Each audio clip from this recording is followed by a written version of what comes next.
नमस्कार। Dhirendra पुंडी news point में आप सभी का स्वागत है। और पहले राहुल गांधी एक एटम बम छोड़ने की बात किया करते थे। उन्होंने एटम बम छोड़ा और जब उसके जवाब सामने आए तो लगा कि ये तो बम से आवाज़ नहीं उठी, धुआं भी नहीं उठा और कोई असर नहीं हुआ। ज्ञानेश कुमार ने एक एक सवालों का जवाब दिया सीईसी ने। उसके बाद चूंकि वोट अधिकार यात्रा शुरू हो चुकी है, ऐसे में विपक्ष के सामने क्या चल सकता था, तो उन्होंने फिर से एक सबसे बड़ा एटम बम निकाल लिया है। और वो एटम बम ये सबको मालूम है कि वो फूटेगा नहीं, क्योंकि उनके पास ना उसमें बारूद है और ना ही बत्ती, लेकिन वो एटम बम निकल चुका। और वो एटम बम था सीईसी के खिलाफ महाभियोग लाने का। आखिरकार लोकसभा में आज वोट चोर गद्दी छोड़ के नारों के साथ विपक्ष ने अब ये तय कर लिया कि 2024 की चुनावी कैंपेन जिस कंफ्यूजन पर क्रिएट की जा रही थी, उसी पर अब आगे आने वाले चुनाव लड़े जाएंगे। एक संवैधानिक संस्था को पूरी तरह से आरोपों के घेरे में लेकर जातीय आधार पर राजनीति करने वाली तमाम पार्टियां साथ में खड़े होकर एक हिंदुस्तान की बात करेंगी, क्योंकि ये बहुत परेशानी भरा कदम हो सकता है। इस देश में लगातार यह है कि राजनीति ठीक है, अपनी जगह है, लेकिन सवालों के जवाब को इंडोर्स ना करना यह भी एक अलग तरह से है। आज जब लोकसभा चूंकि वोटर वेरिफिकेशन और वोट चोरी के आरोपों में विपक्ष के निशाने पर सिर्फ ज्ञानेश कुमार हैं, लेकिन अब उन्होंने ज्ञानेश कुमार से आगे बढ़ा दिया। उनके पास कोई जवाब नहीं था कि आखिर 45 दिन तक आपने कोई भी शिकायत दर्ज क्यों नहीं कराई और अब अचानक आप शिकायत पर आ गए हैं। तो उन्होंने अब विपक्ष ने कहा है कि वो मुख्य चुनाव आयुक्त के खिलाफ महाभियोग ला सकता है। जी हां, महाभियोग ला सकता है। जो एनडी गठबंधन के फ्लोर लीडर्स हैं, उन्होंने बाकायदा पहले मीटिंग भी की और मीटिंग में इस बात की चर्चा हुई और इस पर एक सहमति बनाने की कोशिश की गई कि मुख्य चुनाव आयुक्त को अब हटाने के लिए इम्पीचमेंट लाया जाए। ये अलग बात है कि उनके पास ये ताकत नहीं है, तो फिर ये क्यों? क्योंकि इस समय चुनाव के वक्त अगर उनका पूरा मुद्दा धाराशायी हो जाता है तो वो जानते हैं कि कम से कम बिहार का चुनाव ऐसा है जो जाति आधार पर और जाति आधार एनडीए की तरफ है, लिहाजा उनके पास कोई मुद्दा नहीं है। ये वो कोई भी मुद्दा, क्योंकि जो भी मुद्दा उठाते हैं, मैं हमेशा अक्सर विपक्ष की ताकत की बात करता रहा हूं कि उसको जनतंत्र में ताकत होना चाहिए, ताकतवर होना चाहिए, लेकिन विपक्ष के मुद्दे किस तरह के होते हैं ये सोच के देखिए कि उनमें से हर एक मुद्दे का रिश्ता सीधे उनके जो कहते हैं कि उनके जो अलमारी में और पुराने कंकालों से जा जुड़ता है, जो उनके यहाँ बंद है उन सब से निकल आता है। क्योंकि लॉ एंड ऑर्डर की चर्चा बिहार में शुरू हुई थी कि फिर बंद हो गई, क्योंकि वो जानते हैं उनका रिश्ता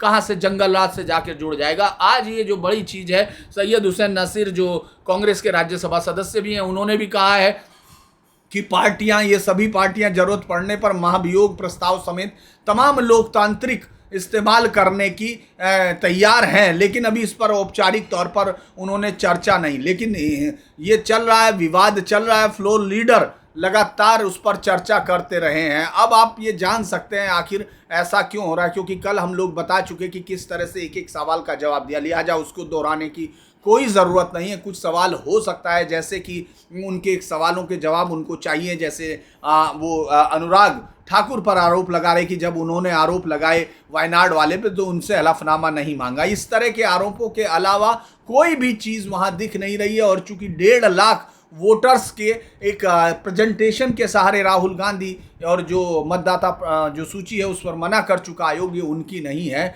इस बात से उबाल लाने में लगे हुए थे। कल जिस तरह से उनके साथ लालू प्रसाद यादव, यानी बहुत सारे इशू ऐसे हैं जिन पर मुझे नहीं लगता कि कोई भी पार्टी अपना मंच तैयार कर सकती है सिवाय जातिवादी वोटर्स के, या फिर वो जो तुष्टीकरण की राजनीति के हिसाब से। क्योंकि लालू प्रसाद यादव एक सदायाफ्ता अपराधी हैं जो इसलिए बाहर है क्योंकि उनकी सेहत खराब है, इसके आधार पर वो जेल से बाहर है। हो सकता है बहुत सारे लोगों को लगता है कि ये सरकार जिस दिन चाहेगी वो अंदर जाएगी, लेकिन वो जेल से बाहर हैं अदालत के उस पर। मैं सब चीज़ें इस तरह की नहीं मानता हूँ और उनको चुनाव नहीं लड़ सकते हैं। सजाएं पूरी होनी है, केस और भी हैं और वो वहाँ सामने वोट चोरों को, यानी वोट चोरी के खिलाफ एक अभियान की बात कर रहे हैं, भ्रष्टाचार की। तो ये बड़ा इंटरेस्टिंग सा है कि अगर ये मुद्दा, ये वोट चोरी वाला मुद्दा उनके जातीय ब्लॉक को तोड़कर आगे उनको वोट में ताकत नहीं देता तो फिर क्या होगा। दरअसल सीईसी को हटाने की कानूनी प्रक्रिया कोई आसान नहीं है। फिर ये सवाल क्यों हो रहा है, पहले हम लोग उस प्रक्रिया पर बात कर सकते हैं, फिर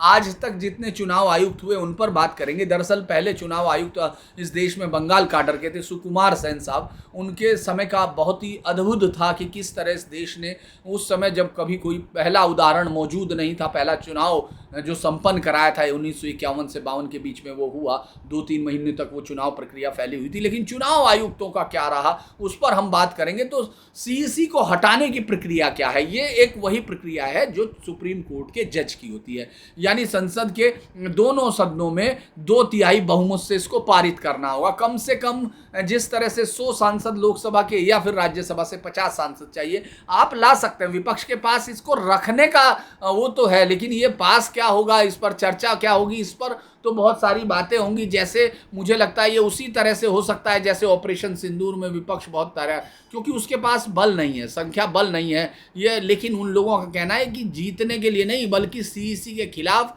आचरण जो दर्ज कराने के लिए है। इसको अगर, इसमें उनका कहना यह है कि जो अगर वो ये इसको ले आते हैं तो इससे उनकी पार्टी में खड़ा हो जाएगा विवाद। दरअसल जो अनुच्छेद 324(5) भारतीय संविधान में मुख्य चुनाव आयुक्त को सिर्फ उन्हीं आधार पर और उन्हीं प्रक्रिया के साथ हटाया जा सकता है जैसे सुप्रीम कोर्ट के जज को हटाया जा सकता है।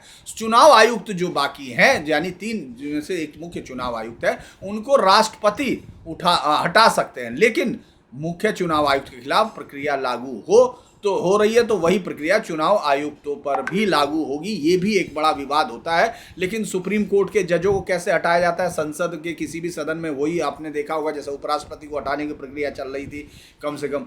फिर यह जांच भी होती है लोकसभा या राज्यसभा के, लोकसभा के स्पीकर या राज्यसभा के। मुझे लगता है कि इस पर बहुत ज़्यादा आप अभी देख चुके हैं, समझ चुके हैं, तो हम लोग इससे आगे की तरफ चलते हैं। हम देखते हैं कि इससे पहले कौन सी चुनाव आयुक्तों को लेकर घटनाएं हुई हैं जिनको लेकर बहुत सवाल उठता रहा है। क्या इससे पहले कोई इस तरह की घटना हुई है, क्योंकि ये अभूतपूर्व कदम कांग्रेस उठाने की कोशिश में उनको लग रहा है कि राजनीति को इस तरह मोड़ा जाना चाहिए, भले ही उसका कोई पूर्व तरीका हो ना हो। उनकी जनता, क्योंकि देखिए 44, 52 और 99 में अभी जनता का उनके प्रति विश्वास दूर तक नहीं दिख रहा है, लेकिन वो जनता के अंदर अविश्वास जरूर पैदा कर सकते हैं। आप भले ही कुछ भी नई लाइन ना खींचें, लेकिन पुरानी लाइन को मिटाने के लिए कोशिश कर सकते हैं। इस समय महत्वपूर्ण घटनाएं टीएन सेशन के वक्त होंगी। हम वहीं से शुरू करते हैं क्योंकि बहुत सारे चुनाव आयुक्तों के बारे में कहानियां हैं, लेकिन हम वहां से शुरू करते हैं जहां से टीएन सेशन थे।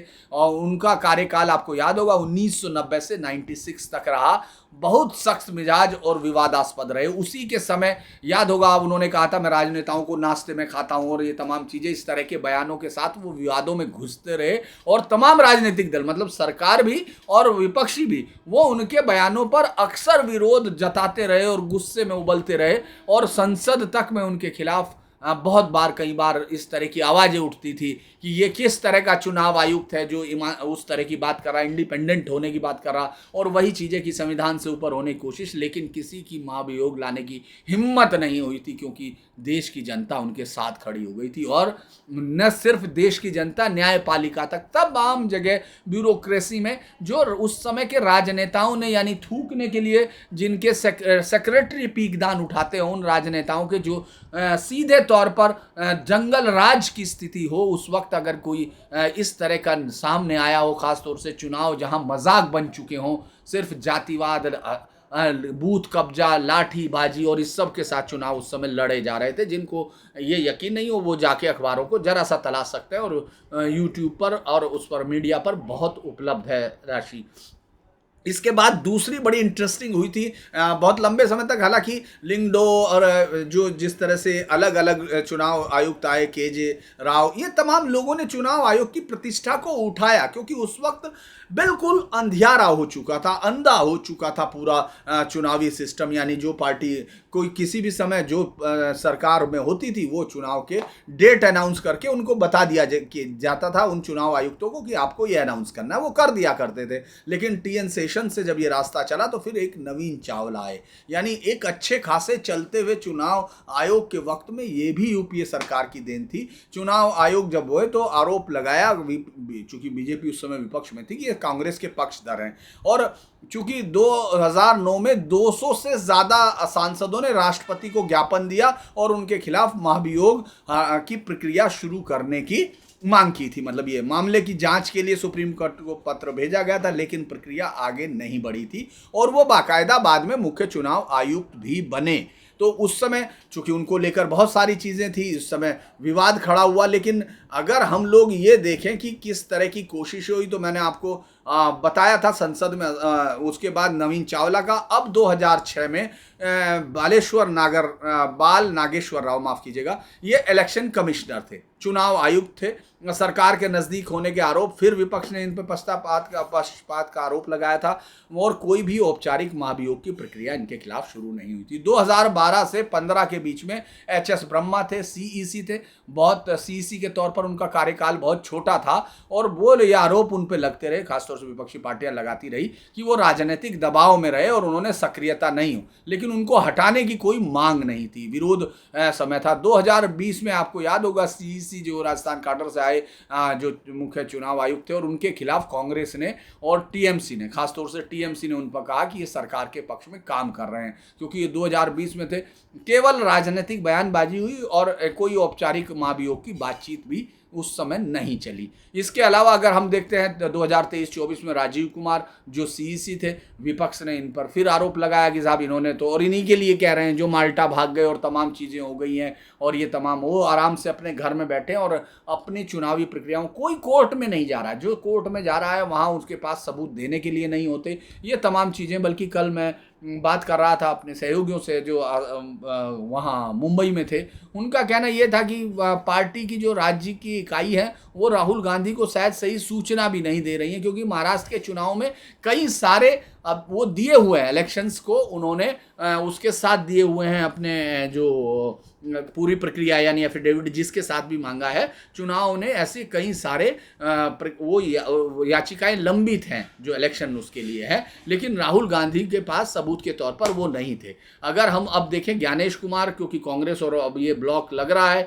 जबकि मैंने आपको बताया कि ज्ञानेश कुमार बहुत ही शानदार आईएएस अफसर के तौर पर अपना काम ज्वाइंट सेक्रेटरी, एडिशनल सेक्रेटरी के तौर पर जो गृह मंत्रालय है उस समय जब कश्मीर से 370 हटाई जा रही थी, वही कश्मीर डेस्क देख रहे थे। तो अगर हम ये करें कि चुनाव को लेकर अब क्या ये कांग्रेस को ये लग रहा है कि अब सीधे तौर पर जनता का मुद्दा अलग से सिर्फ एक ही इशू हो सकता है कि चुनाव की चोरी, यही एक मुद्दा हो सकता है, और सिर्फ इसी मुद्दे के इर्द गिर्द वो अगले तमाम चुनाव को रखना चाहती है। आप देखा होगा कि एक जिसको कल अखिलेश यादव जिसका उन्होंने ट्वीट किया था उसका केस सामने आ चुका कि उसकी अरेस्ट भी हुई थी, उसके बाद तमाम चीज़ें हुई। तो ये एक जो पूरा का पूरा जो दबाव बनाने की प्रक्रिया है, ये क्या कहती है ये समझ में नहीं आया, क्योंकि चुनाव आयोग ने अभी भी कहा है कि 15 दिन बचे हुए हैं, आप चाहें तो दे सकते हैं। वो बिहार का पूरा चुनाव उसके इर्द गिर्द मढ़ने की कोशिश मुझे नहीं लगता कि बहुत ज़बरदस्त वो होगी, क्योंकि संसद में अभी भी हंगामा था बिहार वोटर वेरिफिकेशन को, जबकि ये समझ में नहीं आ रहा है कि सरकार जो कह चुकी है कि माफ कीजिएगा, चुनाव आयोग कह चुका है कि अभी 15 दिन हैं, और कल चुनाव आयोग डाल चुका, वो सूची तमाम डाल चुका कि जो जिसमें 65 लाख लोगों के जिनके नाम अभी जो ड्राफ्ट सूची है उसमें शामिल नहीं है, और उनको हटाने के क्या कारण, ये सब कुछ दे चुके हैं वो लोग। अब उस पर अब बात होगी, अब क्योंकि बात उस पर आपके पास समय है, अभी तो 1 सितंबर दूर है, लेकिन आप वो नहीं कर रहे हैं। आप सीधे तौर पर, चूंकि चुनाव चल रहा है, आप मुकाबला नहीं करना चाहते, आप आरोप लगाना चाहते हैं, आप उसको साबित नहीं करना चाहते, आप उससे वोट हासिल करना चाहते हैं, यानी कन्फ्यूजन की स्थिति है। क्योंकि कल भी मैं देख रहा था कि वो तेजस्वी अपने भाषण में साफ कह रहे थे कि अगर आपका नाम मतदाता सूची से हटता है तो इस पर बहुत सारे लोगों को बहस होगी कि भाई हम अपने कागज़ देंगे, नहीं होगा फिर लेकिन उन्होंने कहा कि फिर आपको राशन मिलना बंद हो जाएगा, फिर आपको दूसरी चीज़ें मिलनी बंद हो जाएंगी। ये तमाम चीज़ें एक पूरे नैरेटिव के साथ गढ़ी जा रही हैं कि ये बहुत ही मुझे लगता है कि बहुत ही अलग चीज़ें हैं। आज तक किसी भी एक और मैं आपके साथ माफ़ कीजिएगा, मैं उसको नहीं बता पाया उसके, क्योंकि एक बड़ा मामला अशोक लवासा का इस सरकार के दौरान आया था। ये बहुत ही विवादास्पद रहा, इस पर बहुत हंगामा हुआ था। आपको याद होगा अगर, अशोक लवासा आईएएस थे, हरियाणा काडर के होते, 2018 से उनको चुनाव आयुक्त बनाया गया और वो कई बार मुख्य चुनाव आयुक्त और दूसरे चुनाव आयुक्त से लगातार असहमत रहे। 2019 के समय में जो पूरा मामला जो 2019 के लोकसभा चुनाव के सामने आया था, क्योंकि उसी समय चुनाव थे, तो प्रधानमंत्री नरेंद्र मोदी और केंद्रीय मंत्री अमित शाह पर कई सारी शिकायतें आई। चुनाव आयोग ने इन सारे मामलों को सुनवाई के बाद खारिज कर दिया और लेकिन अशोक लवासा ने आधिकारिक बैठक में कहा कि ये उल्लंघन है और कार्रवाई होनी चाहिए थी। और जब इस पर, चूंकि बहुमत का फैसला उस समय था, 3 लोगों में से 2 का जो है, लेकिन उन्होंने कहा कि मेरा डिसेंट नोट को आयोग के उसमें दर्ज किया जाए और आदेश में सार्वजनिक किया जाए। जब उनकी राय, मतलब इस बात को उन्होंने मना कर दिया, इनकार कर दिया, तो लवासा ने तो बाकायदा ये कहा कि घोषणा की कि जब तक उनकी डिसेंट को ऑर्डर में शामिल नहीं किया जाएगा वो आयोग की बैठकों में शामिल नहीं होंगे। ये चुनाव आयोग के इतिहास में पहली बार इतनी कोई घटना थी कि कोई चुनाव आयुक्त अपने आप को मीटिंग से अलग कर ले। इसके बाद फिर आपने देखा होगा कि उनके जब केस खुले उस समय इनकम टैक्स ने उनके परिवार की संपत्ति और टैक्स रिटर्न की जांच की, तो फिर तमाम विपक्ष ने कहा कि ये एक विचलित करने वाली कार्रवाई है, ये जो है जानबूझ के सरकार उन पर दबाव डाल रही है। हालांकि सरकार ने कहा कि वो सब कुछ नियमों के मुताबिक हो रहा है। और फिर इसके बाद जब वो ये था कि अचानक वो जो है चुनाव आयुक्त से इस्तीफा देंगे। 2020 में खैर वो एडीबी यानी मनीला में वाइस प्रेसिडेंट हो गए और उन्होंने चुनाव आयोग का कार्यकाल बीच में ही छोड़ दिया। उसको लेकर बहुत बड़ा उस समय विवाद खड़ा हुआ था। कहा था कि असहमति दबाए जाने और आयोग की पारदर्शिता में कमी लाई जा रही है, इस पर है। तो मुझे लगता है कि अब ये एक बड़ा मुद्दा, देखते हैं कि किस ओर बढ़ता है, लेकिन ये राजनीतिक एक दांव भी हो सकता है और या इस पर विपक्ष आगे बढ़ने की कोशिश करेगा, क्योंकि जो अभी तक का गणित है उसमें एनडीए को बहुत बहुमत प्राप्त है और ये कोई भी दोनों में से कोई भी प्रस्ताव मुझे नहीं, तकनीकी तौर पर भी स्वीकार होने के बाद उस पर आगे कोई कार्रवाई होते हुए नहीं दिख रही। और ये विपक्ष भी जानता है, लिहाजा ये सिर्फ एक राजनीतिक प्रतीकों की लड़ाई है, लेकिन अब इसमें संवैधानिक संस्थाओं पर एक खतरा ज़रूर है, ये तो देखना पड़ेगा। तो आपको अगर ये वीडियो अच्छा लगे तो आप इसको लाइक कीजिए, सब्सक्राइब कीजिए और शेयर कीजिए। नमस्कार।